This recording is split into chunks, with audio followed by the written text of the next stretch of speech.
s'incarne à travers des lignées, on s'incarne à travers un papa et une maman et leur lignée.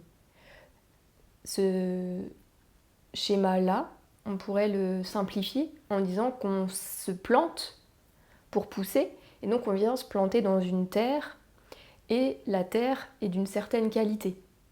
Elle est plus ou moins sèche, plus ou moins humide, plus ou moins douce. En tout cas, cette terre est extrêmement essentielle pour la graine que nous sommes, afin de pouvoir nous planter et ainsi pousser et donner nos fruits. Puisqu'une graine, quand elle pousse, naturellement, elle donne des fruits. Donc nous aussi, nous sommes ici pour donner nos fruits, pour rayonner ce que nous sommes et rayonner l'amour en nous-mêmes. Par contre, ce qui se passe, c'est que quand nous venons à travers cette lignée-là, nous prenons aussi bien les forces de cette lignée, les vibrations, forces potentielles de cette lignée, et aussi des faiblesses. Et puis, quand nous mourons, nous repassons tout ce que nous avons expérimenté, tout ce que nous avons pu faire grandir en amour. Donc nous allons, si vous voulez, un peu comme une abeille qui va en fait générer grâce au nectar d'une fleur du miel, et donc son propre nectar d'amour, sa propre offrande au monde. Nous-mêmes, à travers nos expériences, nous avons généré ce nectar d'amour, une offrande en fait que nous avons fait au monde, et une lumière en fait qu'aucune autre personne sur Terre ne peut engendrer à part nous-mêmes. Et nous l'offrons au monde puisque quand nous mourrons, nous laissons en fait notre substance matérielle, donc nos différents corps, et la lumière générée dans nos différents corps, nous la laissons, c'est-à-dire que notre corps physique repart au plan physique, notre corps émotionnel repart au plan émotionnel collectif, notre corps mental repart sur son plan mental, et ainsi de suite. Tout se délite. Et notre âme repart dans son propre plan, dans le plan psychique. Tout ce nectar est utile, vous voyez, à bien plus grand que nous. En fait, nous ensemençons l'univers. Nous ensemençons la conscience de par la lumière que nous avons générée à l'intérieur de nous. Et il n'y a en réalité que ça qui nous intéresse. C'est ça la réelle aspiration, le réel désir de l'âme dans l'incarnation, c'est de pouvoir ensemencer la partie incarnée, donc la matière, de sa lumière. Il se passe que nous allons vivre certaines choses, certaines expériences qui sont en lien avec nos choix d'incarnation, donc nos envies d'évolution, nos opportunités de grandir. Nous allons avoir des difficultés existentielles et je dirais même essentielles. Et nous, c'est vrai que quand nous les vivons et quand nous voyons et repassons en mémoire, en souvenir, ce que nous avons pu vivre dans le passé, à partir de quel prisme nous regardons ça?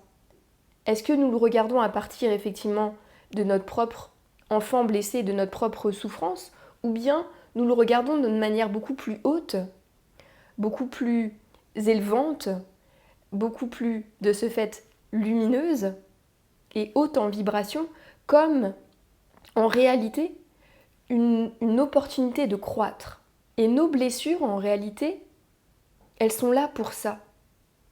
Et c'est vrai que nous avons tendance, et encore plus dans le développement personnel, qui est le développement de la personnalité, et ensuite le développement aussi spirituel, puisqu'il y a un ego spirituel dont on a parlé, qui peut se créer, mais on a tendance à croire que tout devrait disparaître, que tout doit disparaître.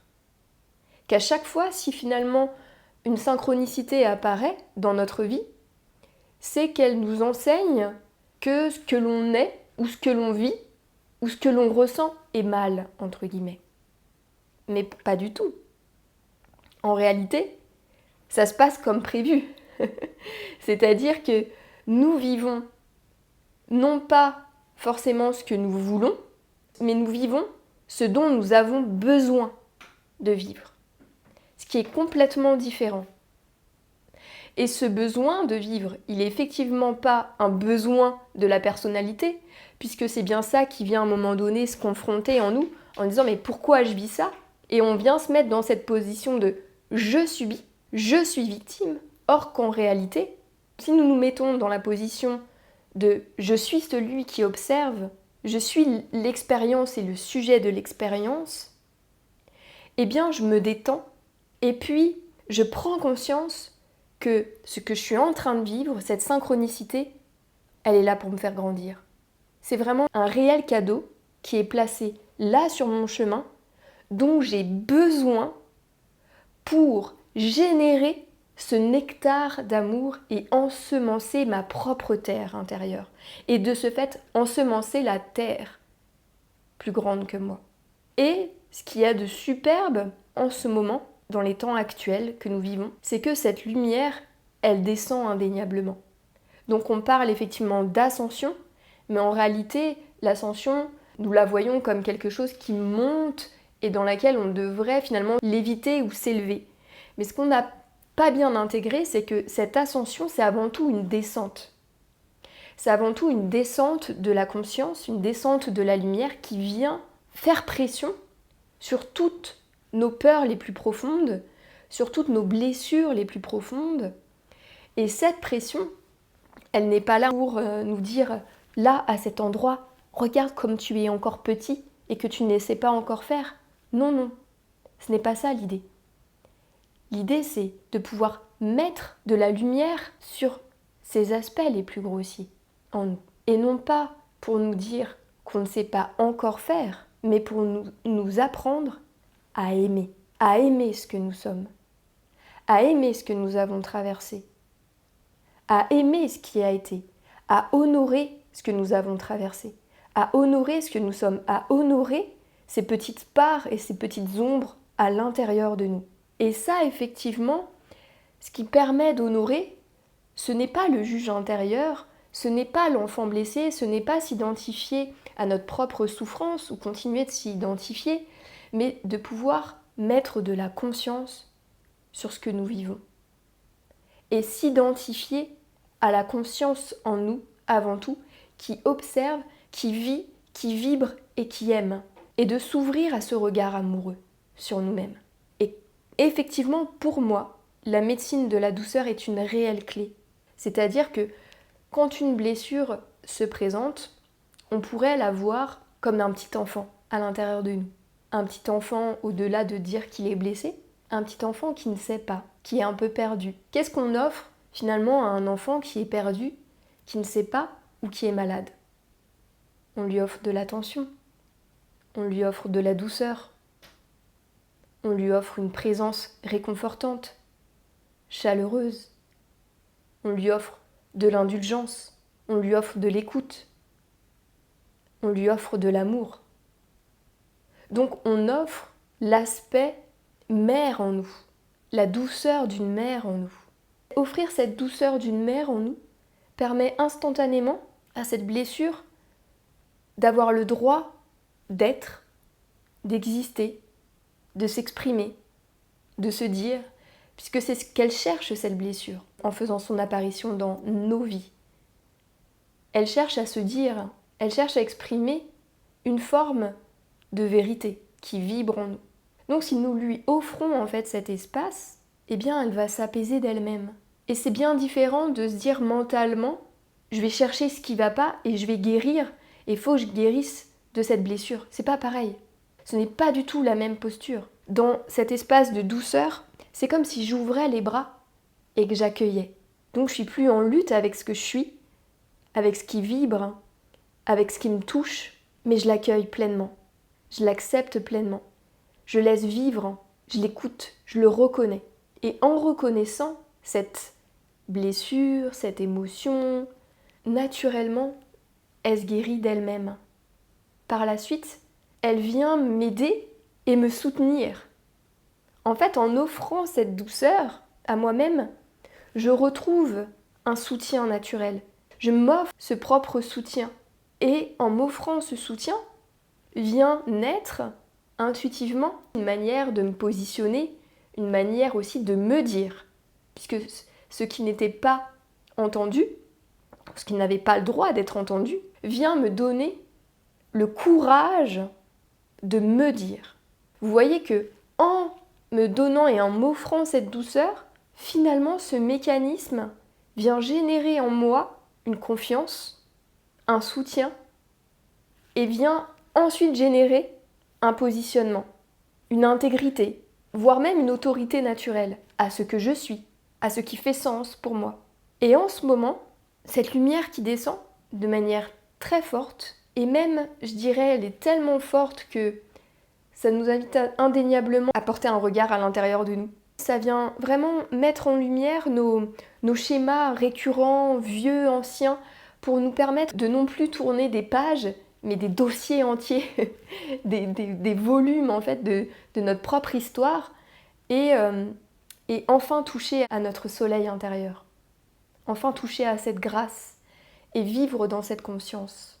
De ne plus générer en vous insidieusement une forme de petite lutte entre vos blessures et vous, entre une non-acceptation et une mise à distance de cette blessure, d'abandon, de rejet, mais plutôt de la voir comme une amie qui vous fait grandir, qui n'a peut-être pas lieu de disparaître pour le moment, et qui disparaîtra le moment venu, mais sachez que tous et toutes, nous sommes venus avec une vraie faille intérieure.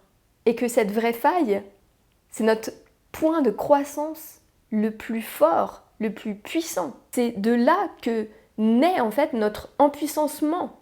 C'est une vraie grâce. Et c'est pour ça qu'à un moment donné, on peut se dire, mais je comprends pas, c'est toujours là, je travaille dessus. Mais oui, mais c'est très bien, soit. Mais elle est là parce qu'elle vous fait grandir. C'est comme un point de tension qui vous tend au bon moment pour, poum, vous amener plus loin, pour faire des sauts quantiques à l'intérieur de vous. On est bien obligé de se planter pour pousser. Et en se plantant, ensuite, on doit développer nos racines pour être bien solide et bien ancré et déployer les plus beaux fruits. Plus nous développons nos racines, plus nous pouvons fructifier. Eh bien, nos blessures, ou en tout cas une bien plus forte que les autres, elle nous permet de nous planter profondément dans la terre, de faire nos racines, d'écrire, grâce à elle, notre propre histoire, afin de générer nos plus beaux fruits et d'offrir nos plus beaux fruits au monde. Et si nous pouvions voir cela comme ça, cela aussi changerait notre quotidien, cela nous apaiserait, d'avoir réellement conscience de cela, de l'avoir intégré véritablement. Après, nous avons effectivement des outils, le fait de nous observer émotionnellement, de pouvoir descendre au contact de nos émotions, de cette blessure profondément, de l'écouter, de ne plus la fuir, mais de se laisser toucher. Nous pouvons l'accueillir avec douceur dans notre cœur, et puis nous pouvons y mettre de la conscience, de l'amour. Donc vous voyez que on est dans toute autre chose que simplement juger ce que l'on vit, mentaliser ce que l'on vit, ou même comprendre pourquoi cette blessure est là. Vous voyez, dans tout ce que l'on s'est dit, je vous ai jamais demandé ou dit de comprendre. Ça se passe ailleurs. La guérison ne se passe jamais dans la compréhension.